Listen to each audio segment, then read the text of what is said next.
cannot guess what that language is. The way you speak about your services is often very different from how your customers describe it. And thank you so much for being honest, because I was hoping that would be the answer. Because most of us end up, we sit here in rows. When I rule the world, rows will be outlawed. We'll all sit around in a big circle, we'll face each other, we'll talk. The answers are outside of your practice. You have to interview your customer to find out. If you can't do that, you have something that no other generation has had. What is it? No. You have social media. You have social media. How many of you have Facebook accounts? How many of you have started conversations about what does it mean to be what you do with your friends? What? How many of you have started conversations about what you do with your friends? What are they telling you? Kids broke their arms, they're buying new houses. Okay. Consider starting a conversation about what do you think about naturopathic medicine? How do you describe it? What does it mean to you? Not what it means to you to tell them, but have them ask you, tell you. And this is why is this the ideal time to do it? And how many of you have a practice right now? Okay, so there's nothing on the line at the moment, right? When is a good time to be doing this kind of research? Now. How many of you, I'm going to be repetitive, how many here work in the clinic? Are you free to ask your patient one or two questions? How would you describe your experience here? Now, everybody, at least on the Friday class, they would say, oh, they're just going to say it's cheap. Okay, cost is always an issue. Can you go to a question beyond that? Besides the price, why do you come?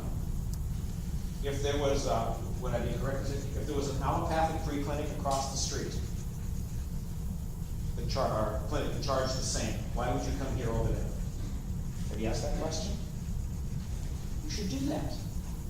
So you understand why the patient comes to see you. Does that make sense? You need to be able to communicate results. This is what can be accomplished by coming here. And from your text, it communicates the concrete results a customer will get from purchasing or using your services or products. So I'm going to ask you to do something. Back to you again in the Apple Watch. I'm going to ask you to do something that no one else has done before you. I want you to start to think different. This is my favorite guy. I love this guy. I thought he should have been taxidermied and put in the middle of the Apple complex. I want that done to me. I want to be taxidermied and placed in the administration building. Oh my. How are you different? How are you better?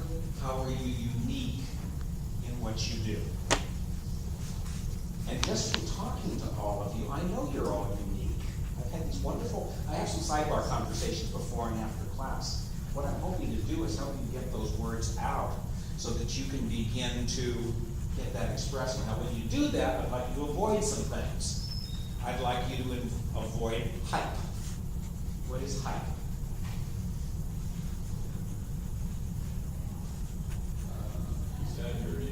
Exaggeration. Okay. We call it in the advertising business, we call it puffery. Has anyone heard the term puffery? Are anyone of you familiar with a company called Bellagio's Pizza? It's called the world's best pizza. Is it the world's best pizza?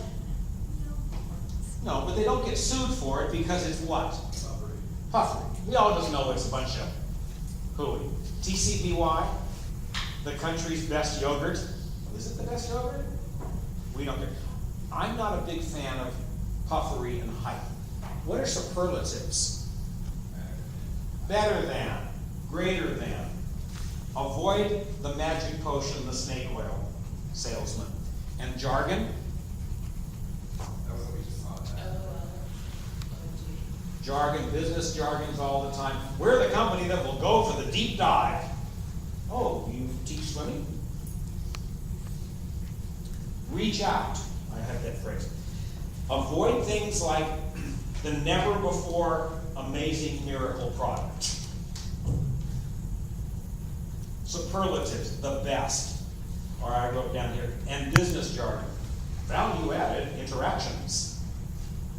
You need to come to the ABC Naturopathic Clinic because there you'll receive value added interactions.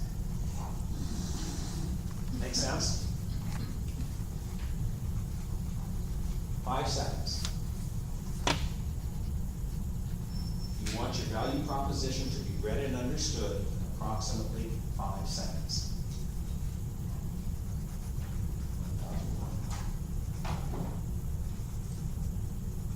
I get it. You want them to get it in about 5 seconds. Why did I put a number on it? Attention spans are real short. How many of you don't have to raise your hands unless you want to, and be honest. If the website doesn't load fast enough, you move on. And you say some nasty little phrase under your breath. Damn thing. Heck with you. I'm not gonna go there. Attention spans are short. Do you think your customers are any different? No. So you wanna make sure that when your web page opens and they come to the home page, within 5 seconds, they have seen something of interest, they've read your headline, and don't waste words. One of my biggest thing I find in wasters and value, welcome to my website. Aren't you welcome at every website? That's why they have a website. I'm gonna open my website. Please go away. You are not welcome here. Leave me alone. You want to do it in about 5 seconds. Now, how do we tell our story? How do we tell our story? We're going to play a game today. We're going to tell stories. One of my favorite, I hope I brought the right one. I did. One of my favorite of all books, I would encourage you to all read it at some point, is called To Sell is Human. The Surprising Truth About Moving Others. To Sell is Human. The Surprising Truth About Moving Others. And Dan Pink, who wrote this book, has a section in it called Entrepreneurship, Elasticity, and EdMed. And by EdMed is the part I want to think about. There's 2 elements growing in society faster than any time in our history. And at EdMed, that would probably mean what? Education and medicine, growing rapidly. Dan Pink's argument that all of us today, whether we like it or not, are in some form of selling, and he calls it non-selling. Selling. Think about that. In non-selling, selling. I want you to think about any work you might have had in the past or work you do here. How much of what you do in a day is involved in getting someone to move from some place to another place up here? A lot of it.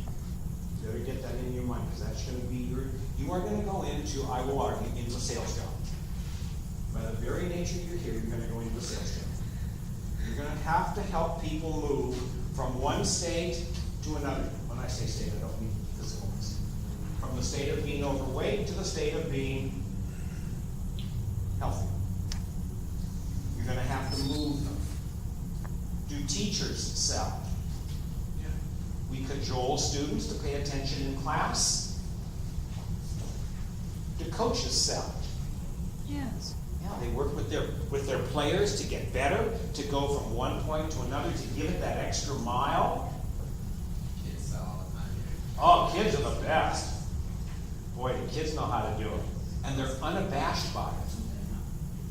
I'll bring my grandson James in here sometimes. Somebody can't have something. You wait till the dialogue that'll go on. And he's incredibly clever about it. Girl Scout cookies, man. Pardon? Girl Scout cookies. Oh. I buy Girl Scout cookies and give them away just because they're so good at it.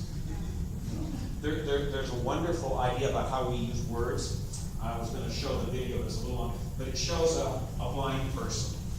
sitting on the step of a sidewalk with a sign that says, "I am blind, help me." And people walk by and somebody throws a nickel or a dime. And then a woman comes by, takes the sign and turns it over and writes something on it, puts the sign down and leaves. And money starts flowing in. And the woman comes back and he feels her shoes. And he says, "What did you write on my sign?" And she says the same thing, only different words. What she wrote on the sign was, "It's a beautiful day. I can't see it." Isn't it amazing? "I'm blind, help me." Change the words. "It's a beautiful day, but I can't see it." Interesting. So I want to play something. In his book, he talks about the pitch. He uses that term. And he actually introduces 6 of them, and I want to play one of them with you today. I actually want to do this. And he refers to this one as the Pixar pitch. How many know Pixar? Toy Story, all of that. Well, he had the chance to interview a woman from Pixar who actually spilled the beans. All Pixar movies are based on the same story. And it's called the Once Upon a Time pitch, or the Pixar pitch. And it goes something like this. It actually goes just like this. Once upon a time, every day, one day, because of that, until finally. Let me give you an example. How many know this movie? Nemo. Finding Nemo. So let's take a look at the script behind Finding Nemo. Once upon a time there was a widowed fish named Marlin who was extremely protective of his only son Nemo. Every day, Marlin warned Nemo of the ocean's dangers and implored him not to swim far away. One day, in an act of defiance, Nemo ignores his father's warnings and swims into the open waters. Because of that, he is captured by a diver and ends up in the fish tank of a dentist in Sydney. Because of that, Marlin sets off on a journey to recover Nemo, enlisting the help of other sea creatures along the way, until finally, Marlin and Nemo find each other, reunite, and learn that love depends on trust. Every Pixar story is based on that theme. Now you're thinking, what does that have to do with my practice? Well, I played this game with my wife. We're both in education. My wife's in early childhood education. She thought I was crazy. And I said, I want you to take the same thing. And actually she invited me to a group of people in her school. And we did this exercise together. And we were talking about education and the crisis of education. And they came up with their Pixar story. I'd like to share it with you. Once upon a time, there was an education crisis haunting our schools and communities across North America. Every day, large percentages of our children were not achieving proficiency in vital literacy skills to the point that some in our community even doubted whether they ever could. One day, we developed a simple and shared definition of what children had to know to be ready for school. Because of that, our early childhood centers and parents became better at helping all children enter kindergarten ready to learn. Because of that, teachers were free to work more on skill development for each individual child, until finally every child, irrespective of ethnic or economic circumstances, became a proficient reader by the end of the 3rd grade. So here is your task. And we've got plenty of time. Write your story. Writing stories.